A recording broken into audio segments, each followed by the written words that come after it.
ಎಲ್ರಿಗೂ ನಮಸ್ಕಾರ. Welcome to ಹಳ್ಳಿ ಕಿಚನ್. ಇವತ್ತು ಮಡ್ತ ಕಾಜಾ ಮಾಡ್ತೀನಿ. ಅದು ಹೆಂಗೆ ಮಾಡೋದಂತ ನೋಡೋಣ. ನಿಮಗೆ ಇದು ಸ್ವೀಟ್ ತುಂಬ ಇಷ್ಟ ಆಗುತ್ತೆ, ಯಾಕಂದರೆ ಚಿಕ್ಕದಕ್ಕರ ಅಂಗಡಿಯಲ್ಲಿ ತುಂಬ ತಿಂದಿರ್ತೀರ. ತುಂಬ ಸೂಪರ್ ಟೇಸ್ಟ್ ಇರುತ್ತೆ. ಬನ್ನಿ ಇದು ಹೆಂಗೆ ಮಾಡೋದಂತ ನೋಡೋಣ. ಇವಾಗ ಮಡ್ತ ಕಾಜಾ ಮಾಡೋಕ್ಕೆ ಏನು ಬೇಕಂದರೆ, 1-2 ಸ್ಪೂನ್ ತುಪ್ಪ ತಗೊಂತೀನಿ, 1 kg ಸಕ್ಕರೆ ತಗೊಂಡಿನಿ, 1/4 kg ಹಿಟ್ಟು ತಗೊಂತೀನಿ, 1 ಚಿಟಿಕೆ ಉಪ್ಪು ಇಷ್ಟು ತಗೊಂಡಿನಿ. ಈಗ ಹಿಟ್ಟು ಕಲಿಸ್ಕೊಂಬಿಡೋಣ ಬನ್ನಿ. ನಾನು 1/4 kg ಹಿಟ್ಟು ಹಾಕಿದ್ದೀನಿ. ಅದಕ್ಕೆ 1 ಚಿಟಿಕೆ ಉಪ್ಪು, ಇಷ್ಟೇ ಸ್ವಲ್ಪ ಹಾಕ್ರಿ. ಉಪ್ಪು ರುಚಿಗೆ ತಕ್ಕಷ್ಟೇ. ಉಪ್ಪು ಹಾಕಿದರೆ ಸ್ವೀಟ್ ಚೆನ್ನಾಗಿ ಬರುತ್ತೆ, ಅದಕ್ಕೆ ಹಂಗಾಗಿ ಉಪ್ಪು ಹಾಕ್ತೀನಿ. 2-3 ಸ್ಪೂನ್ ತುಪ್ಪ.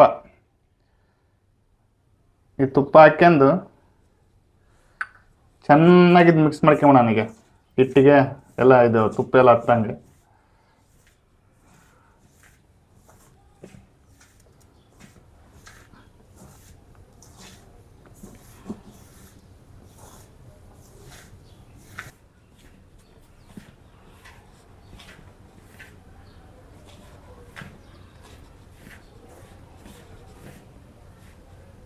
ಹಿಟ್ಟು ಇರ್ಬೇಕು, ಹಿಂಗೆ ಮುಷ್ಟಿ ಕಟ್ಟಿದ್ರೆ ಹಿಂಗೆ ಕಟ್ಬೇಕು. ಹಿಂಗೆ ಹಂಗಾದ್ರೆ ಕರೆಕ್ಟಾಗಿ ಐತೆ ಅಂತ ಹಿಟ್ಟು.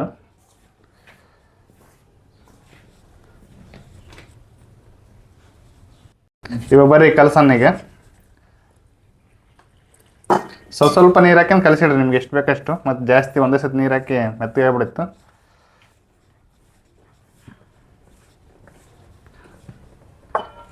ಈ ಸ್ವೀಟ್ ತುಂಬ ರುಚಿಯಾಗಿರುತ್ತೆ.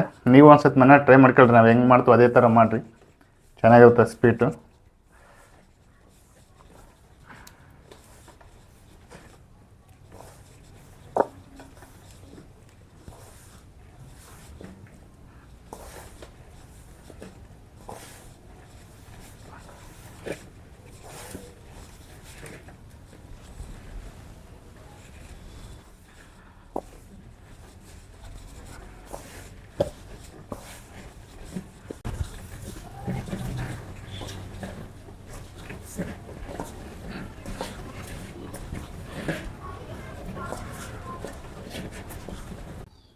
ಹಿಟ್ಟು ಯಾವ್ದು ಇರ್ಬೇಕು ನೋಡ್ರಿ. ಈ ಹಿಟ್ಟು ಯಾವ್ದಿದ್ರೆ ಕರೆಕ್ಟಾಗಿ ಬರುತ್ತೆ.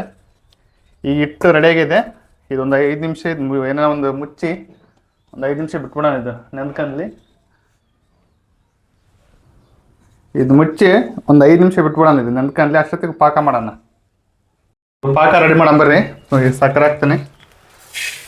ಇನ್ನು 3/4 kg ಹಿಟ್ಟು ತಗೊಂಡಿದ್ವಿ, ಇದಕ್ಕೆ ಒಂದು kg ಸಕ್ಕರೆ ತಗೊಂಡಿನಿ. ಸ್ವಲ್ಪ ಪಾಕ ಜಾಸ್ತಿನೇ ಇರಲಿ ಹಂಗಾಗಿ. ಆಮೇಲೆ ಈ ಸಕ್ಕರೆ ಮುಳುಗಷ್ಟು ನೀರು ತಗೊಂಡ್ರೆ ಸಾಕು, ಕರೆಕ್ಟಾಗಿ ಪಾಕ ಆಗುತ್ತೆ. ಈ ಪಾಕ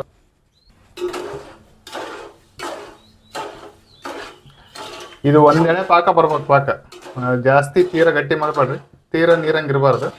ಕರೆಕ್ಟ್ ಒಂದೆಳೆ ಪಾಕ ಬಂದ್ರೆ ಕರೆಕ್ಟಾಗಿ ಇದು ಪಾಕ ಚೆನ್ನಾಗಿ ಕುಡಿಯುತ್ತೆ.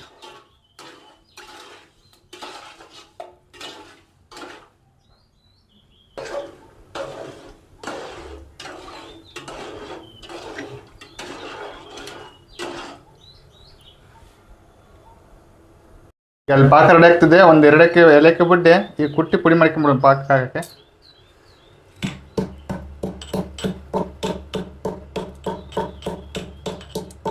ಈಗ ಪುಡಿ ಮಾಡಿ ಇಟ್ಕೊಂಡು ಸ್ವಲ್ಪ ಹಂಗೆ ಲೈಟಾಗಿ ಜಜ್ಜಿಟ್ಕೊಂಡಿನಿ. ಆಮೇಲೆ ಸಕ್ಕರೆ ಪಾಕ ಬಂದಮೇಲೆ ಇದನ್ನ ಹಾಕ್ಬಿಡೋಣ.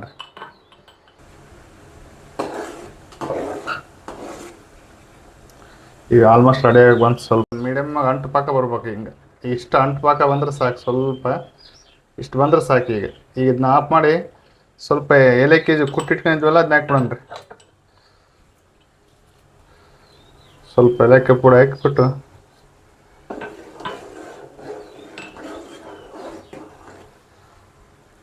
ಇದು ಪಾಕ ರೆಡಿ ಆಗಿದೆ. ಈಗ ಅಲ್ಲಿ ಪಾಕ ರೆಡಿ ಆಗಿದೆ.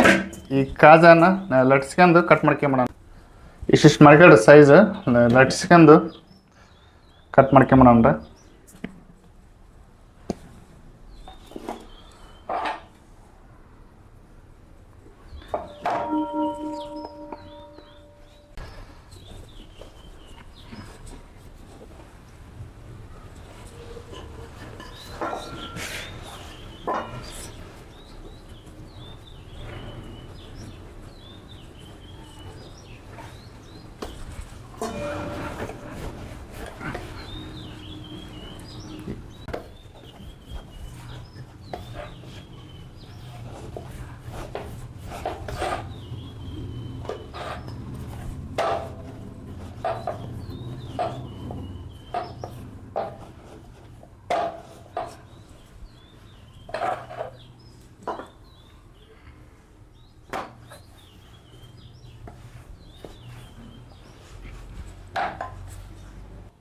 ಈಗ ಲಟ್ಸ್ಕೊಂಡಿನಿ, ಇದನ್ನ ಕಟ್ ಮಾಡ್ಕೊಳ್ಳೋಣ.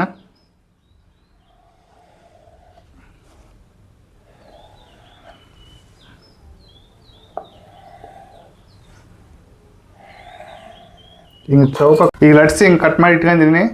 ಈಗ ಸ್ವಲ್ಪ ಇದಕ್ಕೆ ಎಣ್ಣೆ ಆಗಲಿ ತುಪ್ಪ ಆಗಲಿ ನಿಮ್ಗೆ ಏನಿರ್ತದೆ ಅದನ್ನ ಹಚ್ಕೊಳ್ರಿ. ಒಂಥರ ತುಪ್ಪ ಕಮ್ಮಿ ಇತ್ತು, ಅದಕ್ಕೆ ಎಣ್ಣೆ ಹಚ್ಕೊಂತ ಇದ್ದೀನಿ. ಹಚ್ಕೊಂಡು ಆಮೇಲೆ ಸ್ವಲ್ಪ ಹಿಟ್ಟು ಹಾಕ್ಕೊಂಬಿಡ್ರಿ ಇದ್ರ ಮೇಲೆ. ಹಿಟ್ಟು ಹಾಕ್ಯಂಡು ಅವೆಲ್ಲ ಕಟ್ ಮಾಡಿ ಇರ್ತದಲ್ಲ ಅದನ್ನ ಈ ಥರ ಇಟ್ಕೊಂಬಿಡ್ರಿ, ಅದು ವೇಸ್ಟ್ ಆಗಲ್ಲ.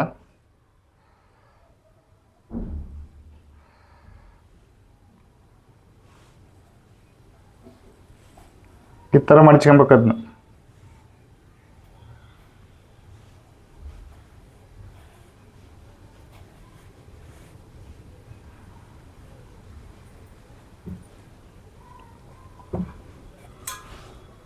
ಈ ಥರ ಮಡ್ಚ್ಕೊಂಡು ಇದನ್ನ ಕಟ್ ಮಾಡಿ ತೆಗೆದ್ಬಿಡೋಣ.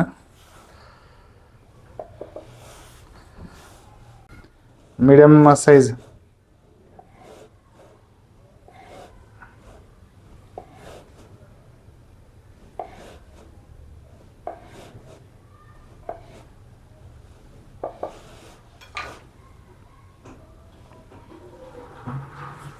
ಈ ಥರ ಸ್ವಲ್ಪ ಪ್ರೆಸ್ ಮಾಡಿ ಸ್ವಲ್ಪ ಲತೋಡಿ ತಗೊಂಡು ಸ್ವಲ್ಪ ಈ ಥರ ಇದ್ಕೊಂಬಿಡ್ರಿ. ಈ ಥರ ಬರುತ್ತೆ, ಕಾಜಾಸ್ ಟೈಪು ಇರುತ್ತಲ್ಲ. ಈ ಥರ ಕೈಲಿ ಪ್ರೆಸ್ ಮಾಡ್ಕೊಳ್ರಿ ಲೈಟಾಗಿ.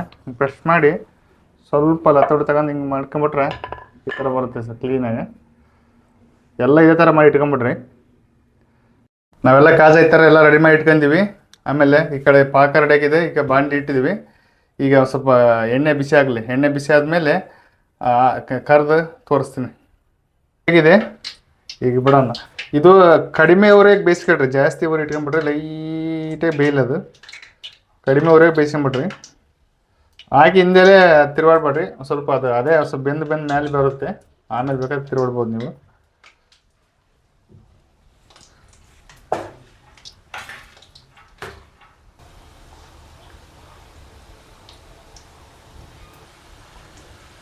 ಈ ನಿಧಾನಕ್ಕೆ ಬೇಯಿಸ್ಕೊಳ್ರಿ. ಗೋಲ್ಡನ್ ಕಲರ್ ಬರೋ ತಕ್ಕನ ಚೆನ್ನಾಗಿ ಬೇಯಿಸ್ಕೊಂಡ್ಬಿಟ್ರಿ ಇದನ್ನ.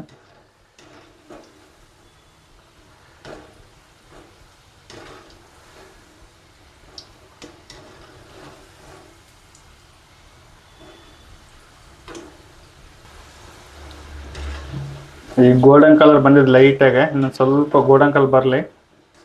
ಇದು ಪಾಕದಾಗ ಹಾಕ್ಬೇಕಾದ್ರೆ ಪಾಕ ಸ್ವಲ್ಪ ಬಿಸಿ ಇರಬೇಕು. ಬಿಸಿ ಇದ್ರೆ ಮಾತ್ರ ಪಾಕ ಚೆನ್ನಾಗಿ ಕುಡಿಯುತ್ತೆ. ತಣ್ಣಗಾದ ಇನ್ನೇನು ರೆಡಿ ಆಯ್ತು. ಈಗ ಇದು ಹಾಕ್ಬಿಡೋಣ ಇದ್ರಾಗ ಪಾಕದೊಳಗೆ. ಈಗ ರೆಡಿ ಆಗಿದೆ, ಇದು ಪಾಕದೊಳಗೆ ಹಾಕ್ಬಿಡೋಣ.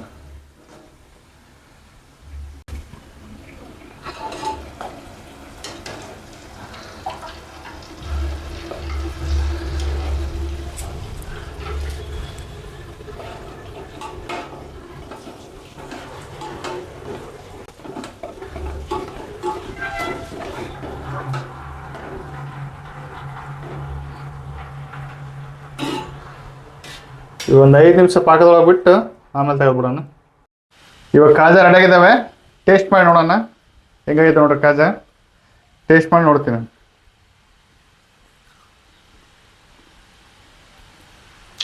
ಸೂಪರ್ ಟೇಸ್ಟ್ ಇದಾವೆ. ನೀವು ಒಂದ್ಸತಿ ಮನೆ ಟ್ರೈ ಮಾಡಿ. ಇದೇ ಥರ ಅಡುಗೆ ನಿಮ್ಗೆ ಇಷ್ಟ ಆದರೆ ನಮ್ಮ ಫೇಸ್ಬುಕ್ ಚಾನಲ್ಲು ಆಮೇಲೆ ಯೂಟ್ಯೂಬ್ ಚಾನಲ್ಲು ಸಬ್ಸ್ಕ್ರೈಬ್ ಮಾಡ್ಕೊಳ್ಳಿ.